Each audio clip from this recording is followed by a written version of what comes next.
Well, hello there, friends. We are back. It is Syracuse Sports. Hi, my name is Brent. I'll be your ringmaster for today. How'd you get here today? Did you happen to find us on the street with old smashed pumpkins from earlier this week? That's fantastic. Better way, though, probably more efficient way, is to subscribe, is to follow on Spotify, on Apple, on YouTube, Amazon, wherever you get your podcast. Smash that subscribe button. Sound like the kids there. Smash that button. And then new episodes of Syracuse Sports will be delivered to you so you can listen on demand when you want. We are presented today by our friends at Krause Health. Krause Health is a place where you can find a career you'll love, the exclusive healthcare partner for Syracuse athletics. We are going to shine the spotlight on Syracuse basketball today. My friend, my colleague, my fellow Ghostbusters, we know too many quotes from that movie, partner in crime, Mike Waters, is going to join me here, and we're going to do a couple of things for you. We are going to tell you kind of like what we learned on our summer vacation, what we learned about Syracuse basketball in exhibition play, in 2 exhibition basketball games at the JMA Wireless Dome. And then I have 5 questions that Mike and I are going to discuss, the 5 questions that I think will define the upcoming 2023-24 basketball season, the first under head coach Adrian Red Autrey. Now, at last night's, and I'm recording this on Thursday, so this was Wednesday's exhibition game against St. Rose, I had one question on my mind in the post-game locker room, and that question was this. What do you know about this team on day one? We hear so much from coaches and players this time of year. Oh, we've got so much work to do and all the cliches, and those are certainly all true with the season being so young. But what do you know on day one? So let's take a listen to a few things that coaches and players had to say about that, starting with Coach Autrey. What do you know about your team that you're confident from day one they can do? You know, the one thing about this team is it's a competitive group. They love to compete. They love to play. You know, the one thing about this is that I don't worry about if these guys want to play or not. So they're going to compete and they're going to fight. You know, this team has to fight. You know, our preseason has been very competitive, very spirited. And I see that still up until now, and I don't think that's going to change. I know that's not going to change. You know, whether we make baskets or not, I don't know, but I know we're going to compete this year for sure. Judah Mintz missed the first exhibition game for precautionary reasons. He looked pretty good in the second, scoring 20 points, getting to the free throw line a lot, and it was certainly a difference maker in terms of the pace and the energy. And as you're going to hear Mike Waters say later in this podcast, the engine that drives the Orange. He had a similar answer to his head coach when I asked him. I know we got a lot of heart. I know we're going to be a lot more athletic than a lot of other teams. And I know we got a good group of guys leading us when it comes to Coach Red, G-Mac, and the rest of the staff. So we're confident in what we have, and we're just ready to show what we can do this year. His backcourt mate, J.J. Starling, said this. I know we're really good and we're fast, for sure. When we put effort along with like our size and speed, it's hard to stop us. And we did a better defensive job today, whereas our exhibition one, we were still figuring things out.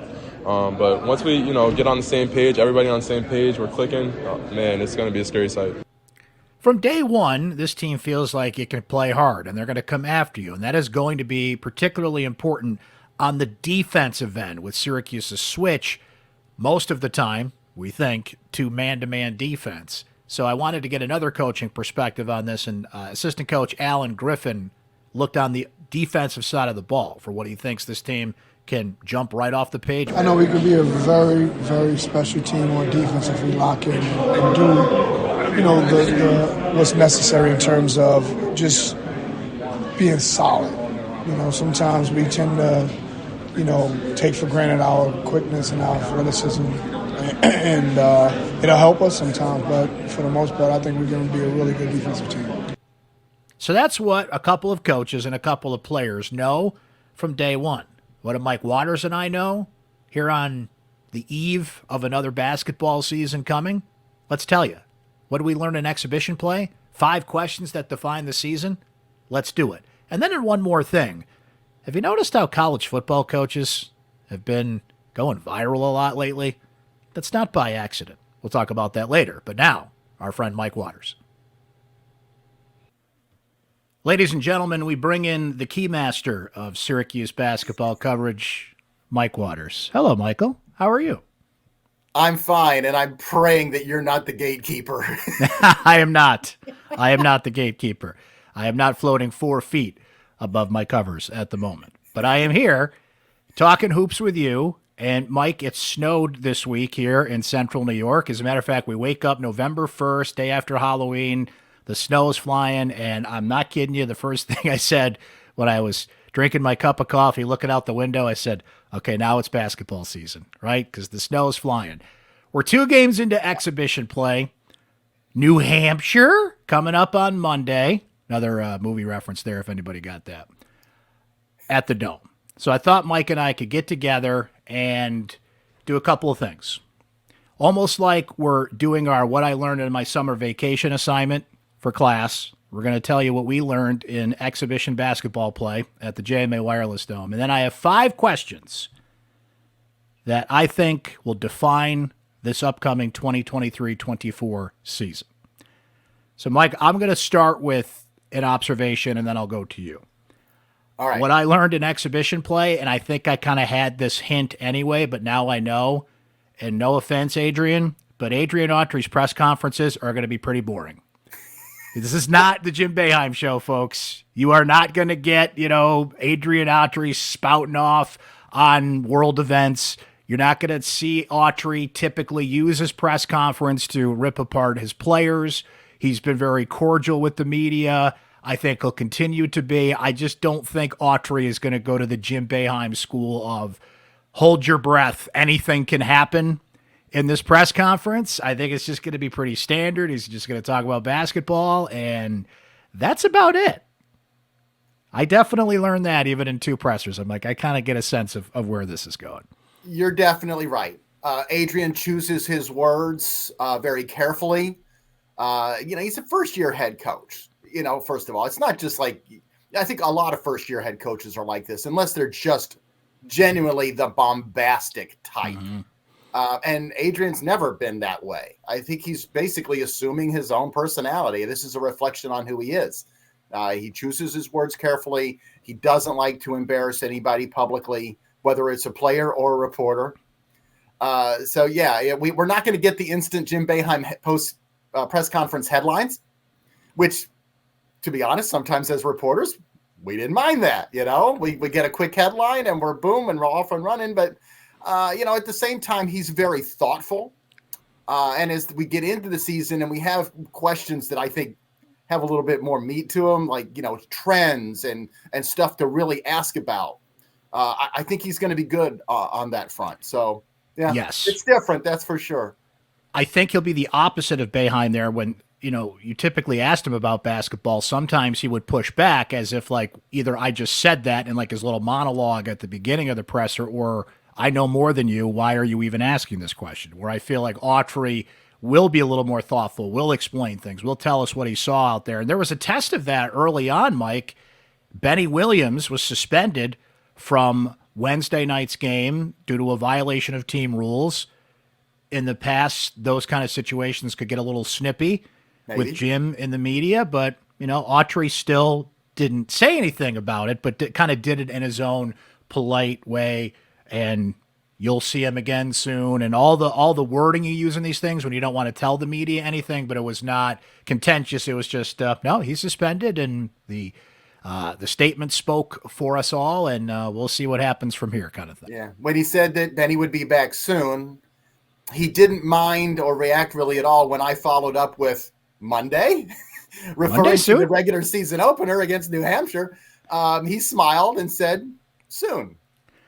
Not to get a world of speculation while we're on that point, Mike, and I want to get to your first observation, but while we're on the subject, we're in a world of speculation here because we don't know. But one thing that you, Donna, and I were talking about last night at the game is we wonder if this is you brought it up, first-year head coach, laying down the law.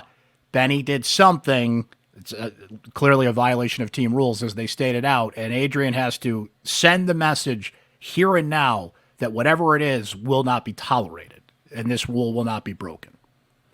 Yes. If you're a coach or a teacher or anybody in a position where you're dealing with a lot of people, maybe a new boss, if you don't put down the law initially, if you don't discipline your employees or your students or your players or whatever it is right away, it's hard to then instill that after the fact. Once you give them a little bit too much leash. So, I think he's doing a smart thing here. Whatever the transgression was that Benny committed, whether it was minor or major, it has to be addressed immediately. Otherwise, the rest of the players are going to go, well, Coach Autrey had this rule, but as soon as Benny violated it, all he did was talk to him. Or, he said you were going to miss a game if you didn't do X. Well, Benny didn't do X, but you know what? He still played in the exhibition game. What's up with that? Guess we don't have to do that, really. So no, you put forth your rules, and then if somebody violates them, I think right away. Otherwise, you're going to get walked all over, and it's really hard to do any kind of discipline after the fact or get people in line. So, we don't know exactly what Benny did, but it does seem like the tenor up there is that it won't last long, this suspension. Could he miss Monday's season opener? I guess that is a possibility. Adrian certainly didn't rule it out. So we'll see. But, it's one thing to miss a game against New Hampshire, but if this is a serious transgression and after three regular season games, they're off to Hawaii and Benny still isn't back in the fold, then we're going to start to get concerned. But I don't think we're going to get there.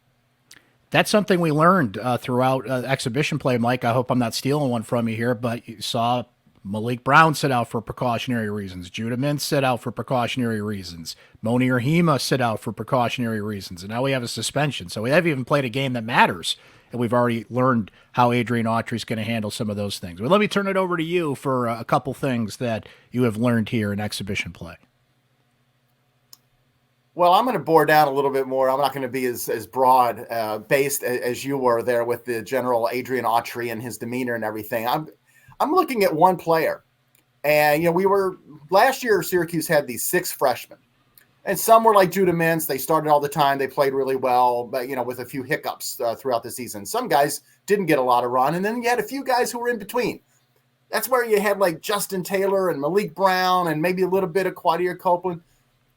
And you were waiting to see this year how big of a leap some of these kids made from their freshman year to their sophomore years. And I know it's only 2 exhibitions, and we really shouldn't do this, but I think Justin Taylor looks really good, and maybe he's, put himself in a position to have a really good sophomore year. He's shot it really well from 3-point range.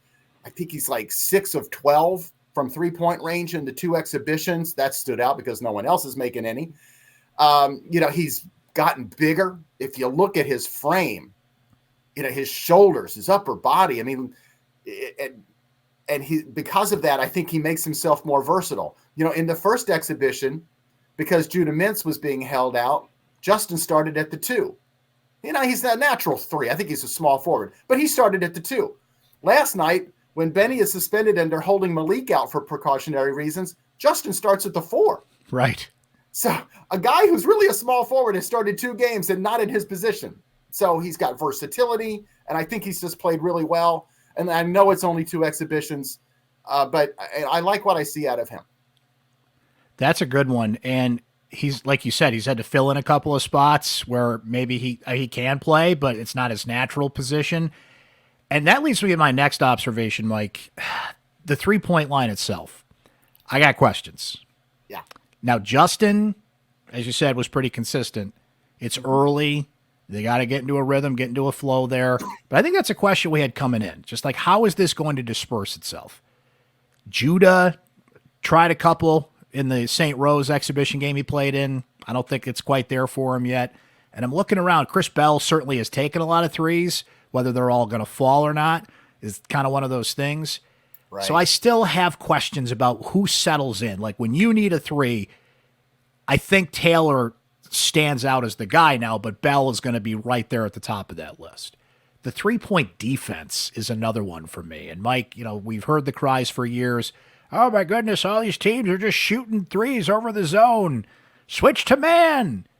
Well, they have, and they're still learning, because I'm still seeing a lot of the trails to the sideline, a lot of trails to the 3-point line that you would see in the zone defense. So I'm being patient. I think we got to let it play out, let these guys figure what man-to-man is, and into it. They're excited about it. They want to play it. Every player I talked to last night talked about the hustle and the grind and how hard this team plays, and I'm going to grant you that, especially when they start playing these for real. Mm-hmm. But I'm observing. I'm going to put it that way on that on the 3-point line on both ends. Yeah, the 3-point shooting defense in the first game against Damon was not good. Guys were leaving their guy that was supposed to be guarding. They were trying to slough off and see if they could get a steal when a guy was driving. They really weren't providing help defense. They were just leaving their man enough to try to take a swipe at the ball as the guy went by. But they were leaving their man open. And the Damon guys shot it really, really well. And, yeah, they need to be better. It was a little better against St. Rose. Really, St. Rose's shooting was all one guy, a 6'9" forward. And you figure, well, if Benny didn't play and Malik didn't play, there's the two guys who are mostly going to be guarding that 6'9" forward in a real game. So it was better. But I agree. They're going to play man-to-man defense. It does need to get a lot better. All right, Mike, before we dive into the 5 questions, any other what I learned in exhibition play observations you'd like to offer to us?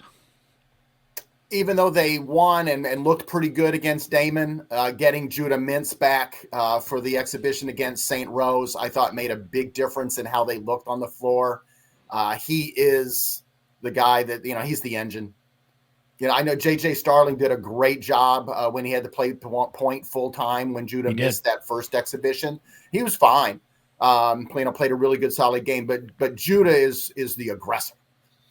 He wants to attack, and sometimes maybe a little bit too much. When he drives, he needs to keep his head up, not always force that off-balance shot in the lane over a big guy. Once or twice, he did keep his head up, and he found Naheem McLeod for just an easy little dish, and Naheem can dunk it pretty good. So I think that's a really good idea. If you drive into the lane, always keep your head up and look for the guys. Look for someone to dish it to. And if it's not Naheem, it's Malik Brown. Obviously not as tall as Naheem, but more athletic. He's going to be going up for those little mini lobs. The Jason Hart to Aton Thomas little mini lob. So but Judah made a difference to me last night. And I know he struggled a little bit with his shot and everything, but when you have a 6'3" or 6'4" guard going to the free throw line 16 times, man, that means he's been attacking that defense and attacking the lane, and he's creating things for you. I think the word you used is appropriate. He's an engine, and you could just see the difference in the rev up between game 1 and game 2. And maybe this will come up in our 5 questions here, Mike, but I'd be remiss if I didn't say it again. Naheem McLeod is a very, very large human being. I mean, I can't even think of a word. I'm just so enthralled when he's out there looking at a 7-foot. We said it last night. There's St. Rose actually had a couple of guys that are 6'10". How'd you like to be 6'10" and looking up at somebody 5 inches taller than you? I just can't comprehend that. So he is amazing. And he's such a bright kid. Friendly kid. He's really engaging. He's got a great sense of humor. He came up behind me last night in the post-game locker room, and I forget who I was interviewing. It might have been JJ. And all of a sudden, Naheem just kind of clapped his hand on my shoulder because he wanted to mention an article or something I'd written about him. My shoulder still hurts. For him, it was this light little tap on the shoulder. I'm like, geez, it's like Andre the Giant. But no, he's engaging. And I think, at some of these events where the fans get to be around the players, some of these dinners and stuff that they have throughout the season and stuff, I would advise fans, if you can get at Naheem's table, do so. He's fun. He is fun. With Quadir Copeland a very, very close second. Maybe first. In that category. Maybe Quadir tied for first. Yeah. For sure. Yeah. All right, Michael. 5 questions that will define the 2023-24 season. Here is my first question. Okay. Do they have the depth? And we've already seen a little bit of a test here in exhibition play with a couple of guys out for precautionary reasons. Then we throw in a suspension last night from Benny Williams. We're already mixing some pieces around. So before they even played a real game, we've already seen the bench get tested. But do you think they have the depth to sustain a 4-month grind in college basketball? Yeah, I really do. Because Judah's obviously healthy. You know, he might have missed a scrimmage in an exhibition game, but he's healthy. They are saying Malik Brown's going to be fine. And if he tweaked a little something over a week ago and they've been careful with him, you know, he's going to have, if they want, he could take 2 full weeks off, miss the New Hampshire game and play against Canisius. And I expect him to be fine. Benny, they, you know, like we're saying, reading the tea leaves, he's back. The thing that I think really adds to the depth isn't just the number of players either. And I know that they've lost Chance Westry too, who was a multi-positional type player. But between JJ and Judah and Kyle Cuff and Quadir Copeland and Justin Taylor, they got guards. They've got wings, they've got forwards, and they've got, my God, the 4 centers. And between Naheem and Malik can play the center too, so there's a 5th guy. And then they got all these guys that are versatile. You know, we talked about Justin Taylor earlier. He's a guy who can play maybe 3 positions. Chris Bell is a 2-position guy. Quadir Copeland's another 3-position guy. Judah and JJ are, interchangeable in the backcourt.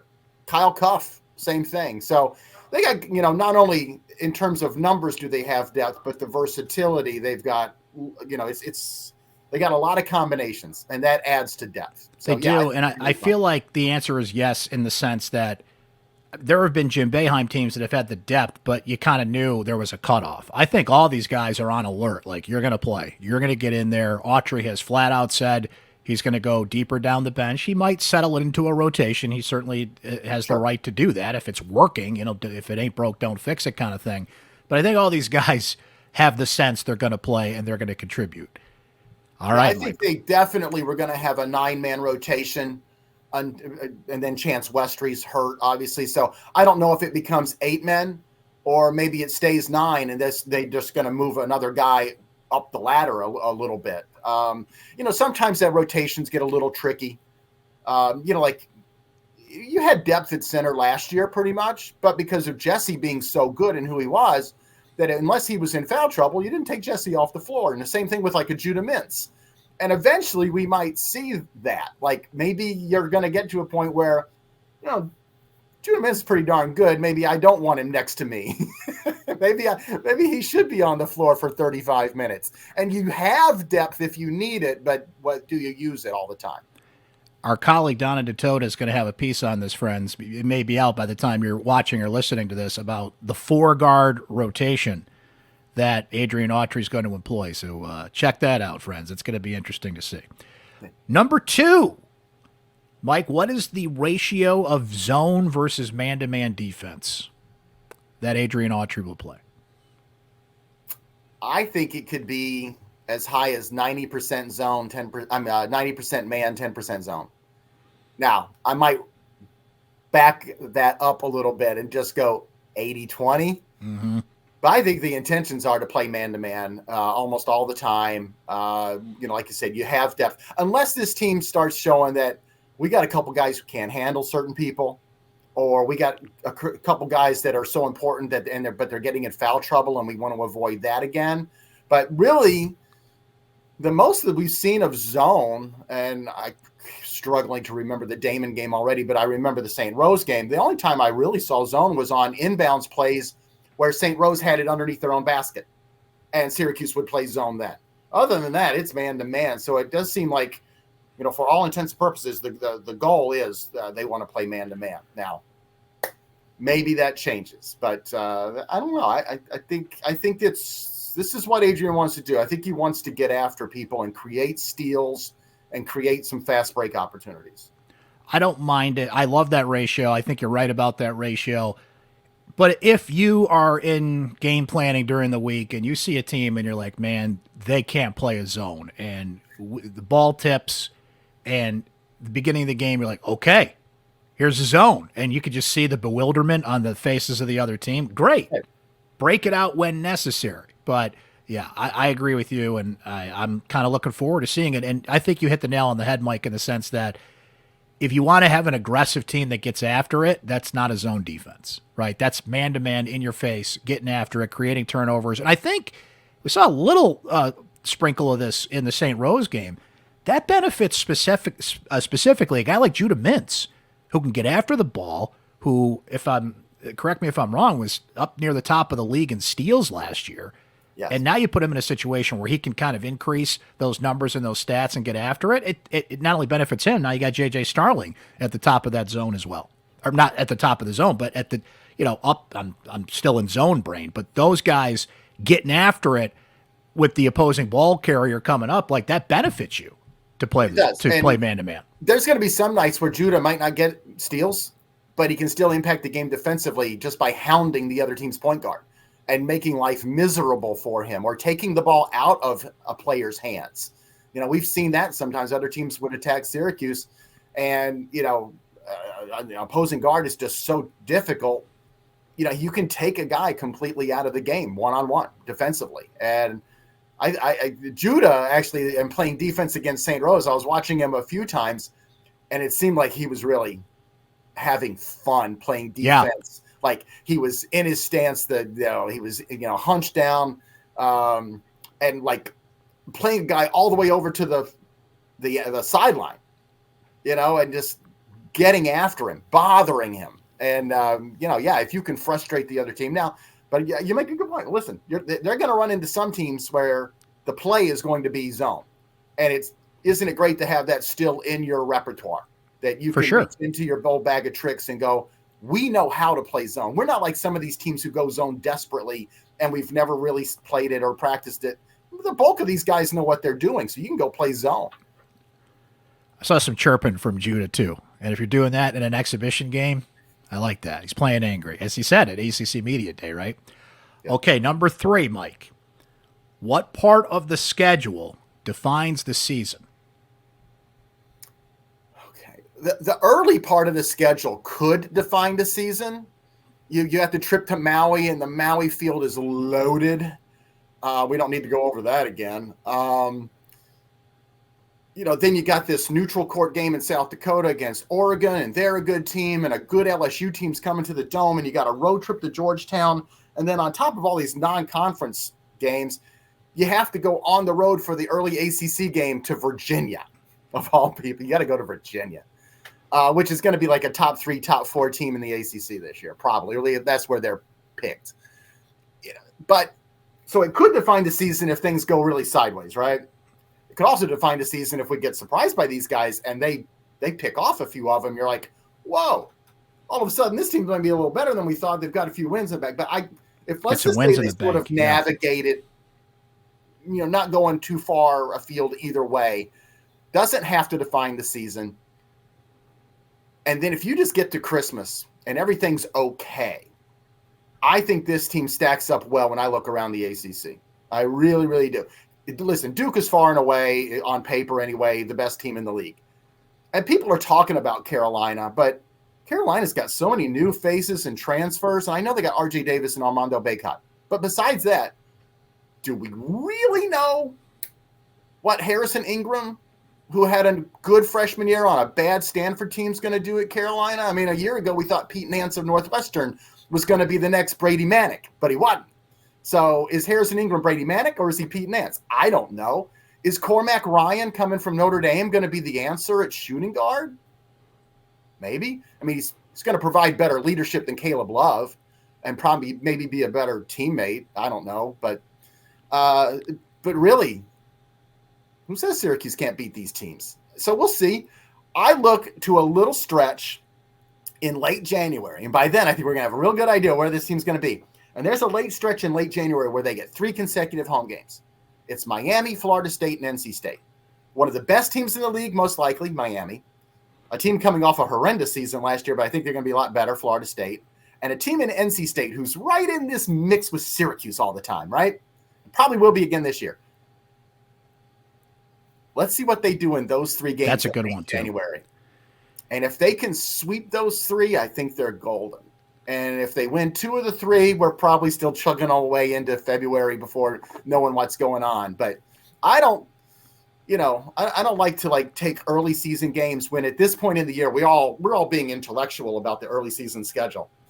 And then if they go out to Maui and just get trucked by Purdue and Tennessee, we're going to fly off the handle and say, oh my God, this guy is falling. And it's like, we sort of did that with Syracuse football this year. It's like, if you looked at the schedule before the season started, we knew they were going to win the first 4 or maybe 3 out of 4. That's a great comparison. Yeah. We knew the next 3 were going to be bad. But then when those next 3 were bad, everybody's freaking out. Now, I'll let Syracuse football fans freak out after the Virginia Tech game. Exactly. That's fine. I get that. But to freak out after 3 straight losses against the best teams in the league. So I swear to you, I'm going to tell you right now, Brent, I am not going to freak out before Thanksgiving.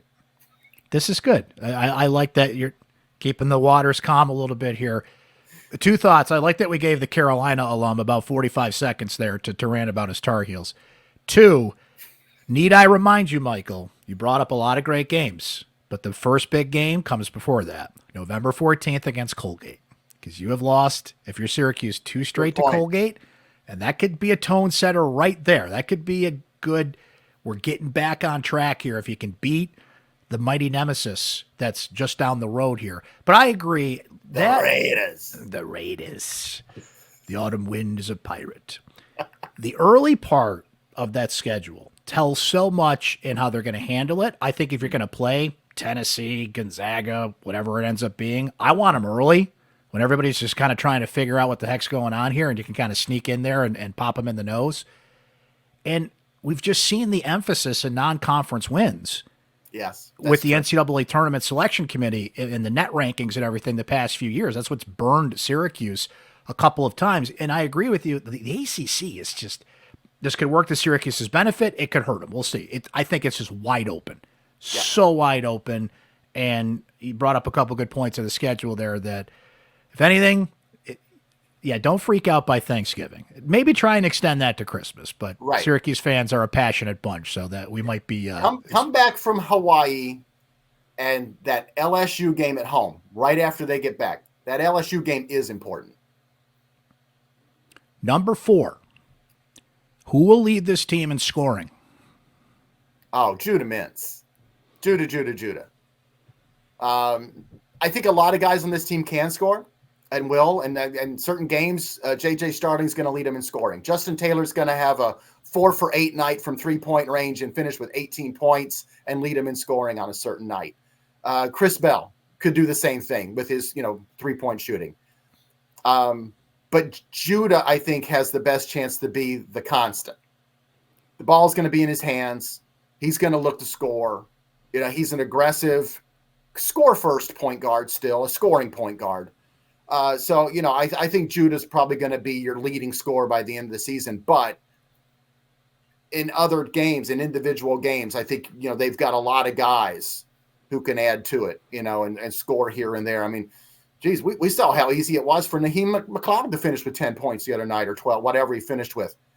Now, 4 dunks and 2 layups were, made it kind of easy, but that's what Naheem will do. When you're 7'4", you kind of stick around the paint there near the basket, and the guards will find you, or they need to. And if they don't, they'll be spoken to by Coach Autrey, right? So, even a Naheem McLeod's going to score a little for you, or can. But I think Judah's the constant. A guy who scored 16 points a game last year should be right there again this year. That might have seemed like an obvious question. I wanted to ask it, though, just based on what the evolution is going to be for Judah. And Mike, as much as free throws matter, I don't want to see this too often through the season because the whistle's blowing a lot. We're not seeing up and down basketball. That being said, that St. Rose game, Judah Mintz is 20 points. He's 14 of 16 at the free throw line. Mm-hmm. You're going to be aggressive, take it in, look to score. You're going to pile up the points one way or the other. And if you're getting to the free throw line as often as you are, and you can have that kind of percentage, I mean, you've just got 18 points in the bank, right? Even if you don't have like an aggressive officiating crew, just by virtue of the natural flow of the game. Yeah. You need a guy that can hit free throws, and we've seen early on certainly that he can do that. Yeah, I'd like to set a modest goal for both JJ and Judah as the guards who are big guards and will be in the paint and should get fouled. They need to shoot minimum 82% from the free throw line. I think that's a modest goal. That's fair. Yeah, that's fair. Somewhere out there, Jim Lee and maybe Jerry McNamara too are like 82. With my eyes shut, right? Those guys made 90% of their free throws, but still, but you need to convert. You need to make people pay. And last night, JJ 4 for 5, Judah 14 of 16. That's really good free throw shooting. So good night. And then we're not even mentioning Chris Bell's 9 for 9. Yeah. All right, Mike, number 5. Who or what is the X factor for this season? Well, you touched on it right at the big top. I think it's the 3-point shooting. Judah and JJ last year as freshmen both were hovering around the 30%, 29% range for the season. And hopefully they get better. But I think you're really going to be, the guys you're going to rely on are Chris Bell, Justin Taylor, maybe even a little bit of Benny Williams, who last year proved he could step out and shoot it. Didn't shoot it as a high volume as Justin and Chris did. But, Benny did make like 39% from 3-point range.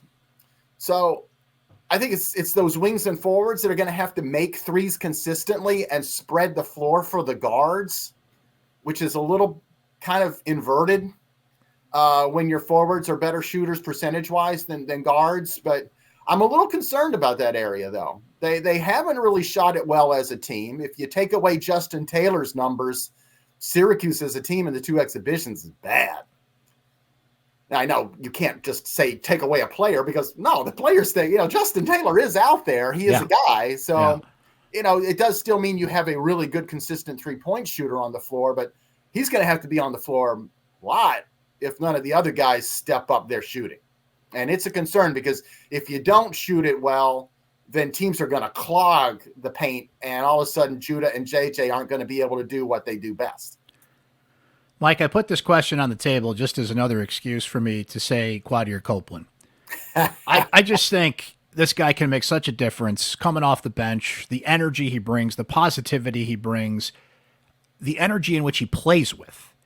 Now, he's got to work on some parts of his game. I think he's got to learn how to harness that energy sometimes. It can get the best of him. But I'd rather have a guy that's, out there playing too hard as opposed to the other way.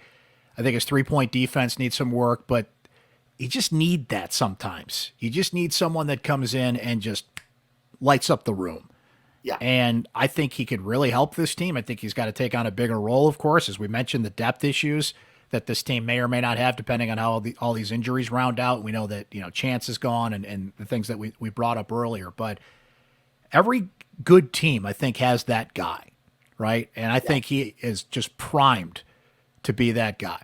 So. He is an energy guy. He's a Swiss Army knife in terms of like his versatility, but the energy is, I forget who, an old football coach one time told me, I'd rather have a guy who needs to be told, whoa, and not giddy up.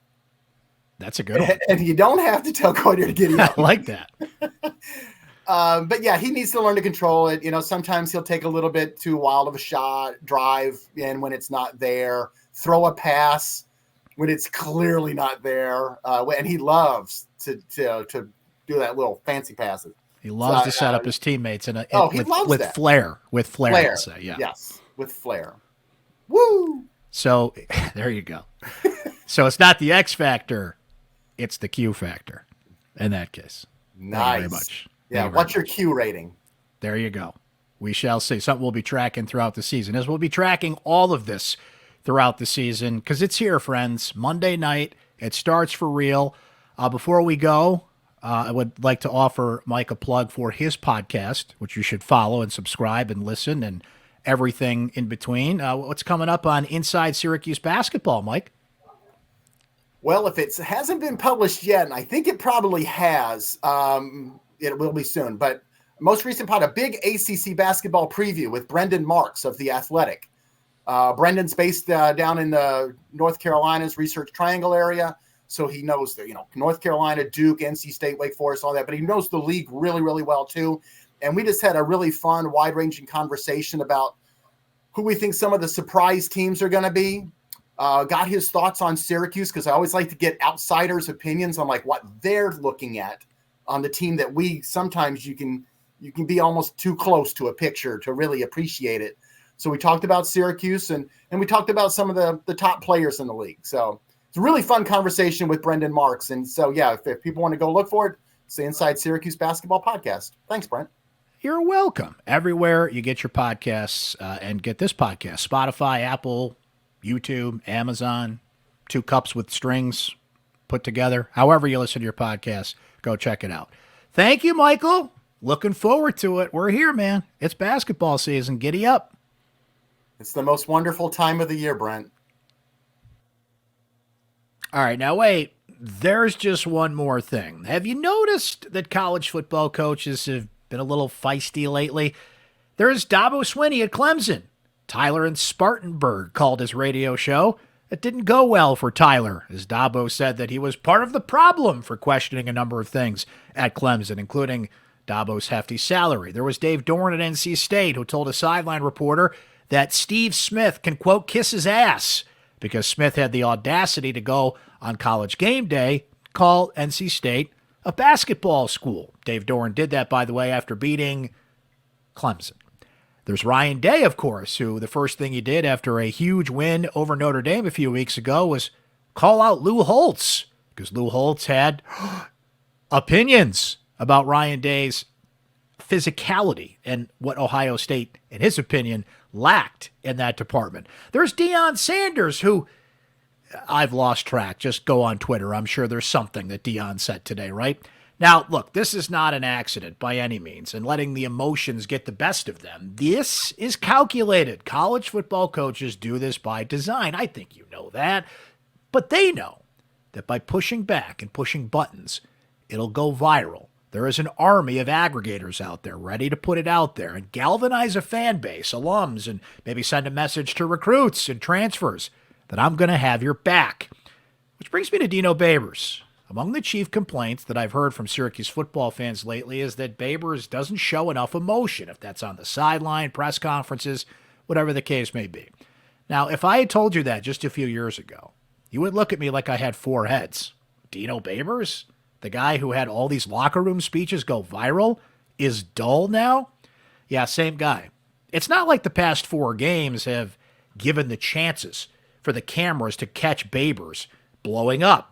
He certainly hasn't had the chance to clap back with the orange mirrored in a 4-game losing streak as of this recording. Now with Babers, I think Syracuse fans might be running out of reasons to complain. They certainly have dried up the opinions about the performance on the field, so they're turning to the passion or lack thereof that they see. Passion's important to football fans. They want you to love this as much as they do. And by the way, it's not just coaches taking the heat for this, by the way. Viewers of Amazon's NFL television package have been bothered by play-by-play man Al Michaels sleepwalking through the broadcast. I would suggest to those complaining they look at the games they're giving Al to call as opposed to Al's call of the games. But I digress. Passion doesn't win football games. Preparation does. The quiet moments in the meetings and practices, spotting something on film, that gains you an edge. You're not going to find those things if you're too spent from yelling too much.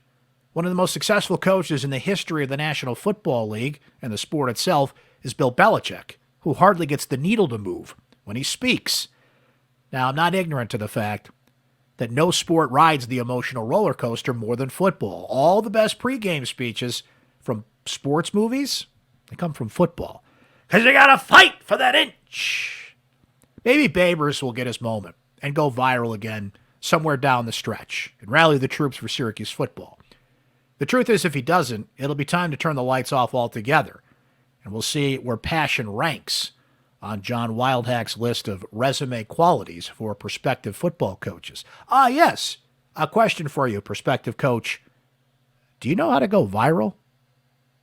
That's Syracuse Sports. Thank you so much for watching and listening, my friends. Please subscribe on Spotify, Apple, YouTube, Amazon. While you're there, leave us a review. We would appreciate that. We would love to hear what you're thinking about the show, what you want to see on the show, and what you think of the show. That is always open for you, too, on our voicemail line at 315-552-1964.